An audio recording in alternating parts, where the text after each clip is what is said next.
Hi everyone, welcome to Follow Your Heart here on the Natural Parent Magazine. I'm Ann Cullen. I'm talking breastfeeding today, and in particular about this idea of foremilk and hindmilk. So there's a bit of confusion out there. Let's clear a little bit of that up today. And I just want to remind you, as in all of my videos, these are intended to just be general information. They are not specific to your situation. So it's always best to talk with someone like myself in person. I myself do online consultations, but speaking specifically to you, we can then work on your situation and what's going on for you and your baby. With that being said, just in general,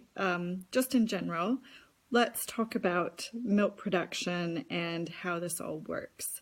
So inside the glandular tissue of your breast are alveoli, and this is where the milk gets produced, where it's made inside the breast, and it is stored there until there is a milk ejection reflex, and it travels through the ducts of the breast and out the holes in the nipple. And there are fat globules that form because our milk is quite fatty.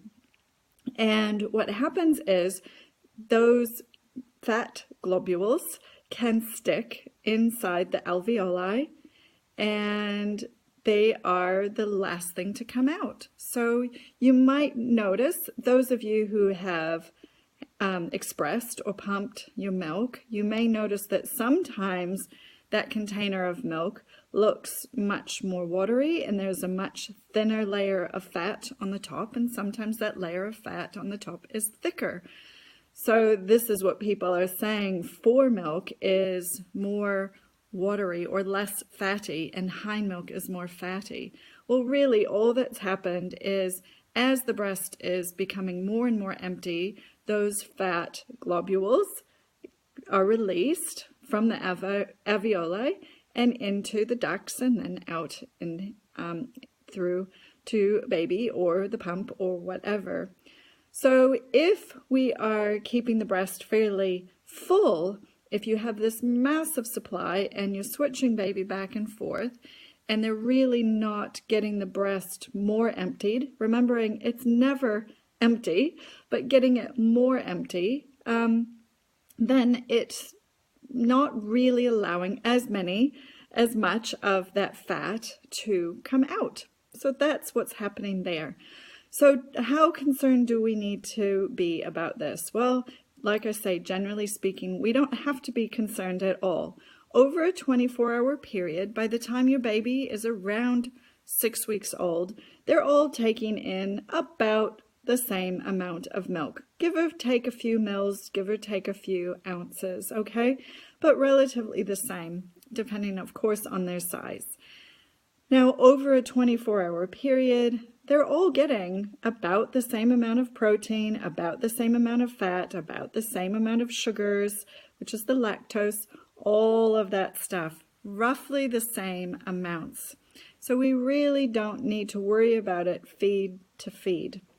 If, however, you have a very unsettled baby or a baby that you really feel like is in a state of discomfort or pain much of the time, it's time to get help.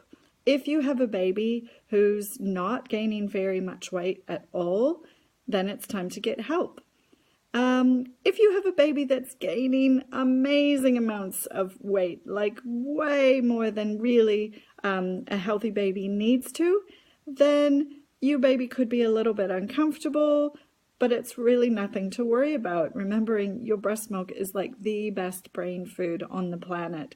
So, we really don't need to worry if things are going well. So we're looking at baby's behavior. We're looking at baby's weight gains. We're looking at pooey nappies, and all of those sorts of things to determine if breastfeeding's going well and if baby's getting what they need. So what I hear a lot is about green poo in nappies or diapers, right?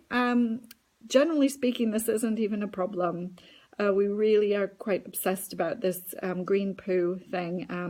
Even a little bit occasional green poos, frothy poos sometimes. Yes, it might mean that there's a high lactose, high volume of lactose going into baby, and it's giving their tummy a little bit of an upset. So if those green poos or frothy poos are accompanied by a very unsettled baby who is doing lots of screaming and crying, and you just can't figure things out, then get some help. Okay, so overall, like I say, just to sum this up, don't worry about Foremilk and Hindmilk. You're really probably doing just fine. The majority of you have nothing to think about, nothing to worry about as far as all of that goes. It's actually a really rare occurrence that we need to do anything about it. If you are feeling like you have a massive supply, that it's just way more than your baby needs, how would you tell that? Like you're getting engorged a lot. Your breasts feel full and hard and in pain a lot. You're leaking all over the place. Baby is gaining, 400 grams a week, just twice what they really need to. We might need to cut back on the supply a little bit, but it generally happens over time. It generally sorts itself out. Certainly in the first 6 weeks, we're ramping up that milk supply. We want to ensure that you are protecting your supply for later. So in the first 6 weeks, we don't want you cutting back on this. It's going to take a little bit of time to regulate, especially for those of you that are breastfeeding for the first time. Your supply will take time to regulate. It does take time to figure out breastfeeding for both you and your baby.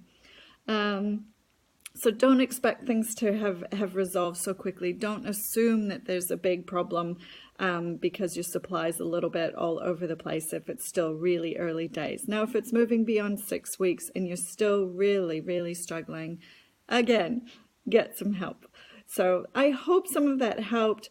I will keep covering this topic over and over again because I think it's really important, but I hope that that's alleviated a little bit of your stress or anxiety around the whole idea of Hindmilk and Foremilk. And like I say, for most of you, just don't even think about it. Just feed your baby, feed your baby. Bye everyone. I will see you tomorrow when I'm talking about sleep.